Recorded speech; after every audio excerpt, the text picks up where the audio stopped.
বন কর্মকর্তার নির্দেশে পোষা বকটিকে অবমুক্ত করার পর নিঃশব্দে গাছের নিচে দাঁড়িয়ে অপলক দৃষ্টিতে তাকিয়ে রয়েছেন হেমায়েত উদ্দিন। সোমবার বকটিকে অবমুক্ত করার পর থেকে প্রতিদিন সে বকটির খোঁজে বের হন তিনি। ঘন্টার পর ঘন্টা অপেক্ষা করেন গাছের নিচে, যদি একবার দেখা মিলে তার সাদা ডানার সেই প্রিয় সঙ্গীর সঙ্গে।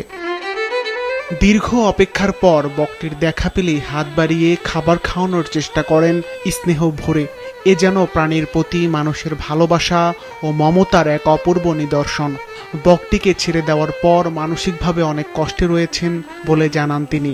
আমার আসলে খারাপ লাগতেছে, খুবই খারাপ লাগতেছে। এটা আপনাকে ভাষায় ব্যক্ত করতে পারবো না। খুবই খারাপ লাগতেছে যে আমি তো ওরে একদিনের জন্য আমি ওরে মানে বেঁধে রাখি নাই। যে আমার কাছে যদিও খুবই খারাপ লাগে, তারপরও আমি ওরে ছোটবেলা থেকে বাঁচাইতে পারছি, এজন্য আমি গর্বিত।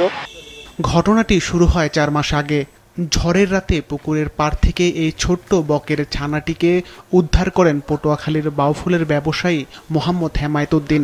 আহত ছানাটিকে সন্তানতুল্য যত্নে সুস্থ করে তোলেন তিনি। এখানে পুকুরের নিচে মূলত গাছ থেকে পড়ে যায় ছানাটা ছোট অবস্থায়। ওটাকে আমি ওখান থেকে তুলি, যেভাবে হোক তুলে আমি আমার দোকানে নিয়ে যাই, একটা কার্টুনের ভিতরে রেখে দেই। পরের দিন সকালে আইসা ওটা দেখি যে না, জীবিত আছে। তারপর আমি নিজ হাতে 2 দিন আমি ওকে মাছ, ছোটো ছোটো মাছ খাওয়াই দেওয়ার পরে ওটা দেখি কয়েকদিন পরে ওটা ভালো হয়ে গেছে এবং ও নিজে ও মাছ খাইতে পারে।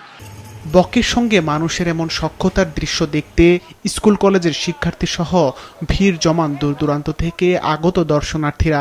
তবে বকটিকে অবমুক্ত করে দেওয়ার বিষয়টিকে ভালোভাবে নিতে পারেননি কেউ। আজকে 2 দিন যাবত কোনো ভাত খায় না। তো আমরা সকালে বলছি যে আপনি নাচ দেখান, কিন্তু সে বারবার ঘুরা সে বক যে গাছ থেকে পড়ছে ওই গাছতলায় যায় আর আসে। এরকম ওনার মন মানসিকতা খুব খারাপ হয়ে গেছে।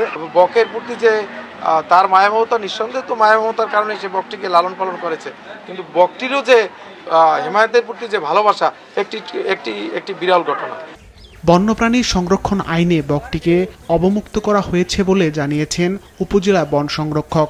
আমরা জানতে পারি যে নুরায়নপুরে হেমায়েত উদ্দিনের কাছে একটি বক দীর্ঘদিন ধরে লালিত পালিত হচ্ছে।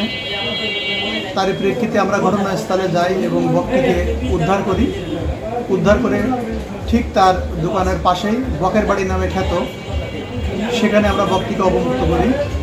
পাখির সঙ্গে মানুষের ভালোবাসার এমন মধুর সম্পর্ক এক অনন্য দৃষ্টান্ত স্থাপন করলেও তাতে ছেদ পড়ায় ক্ষুব্ধ এলাকাবাসী।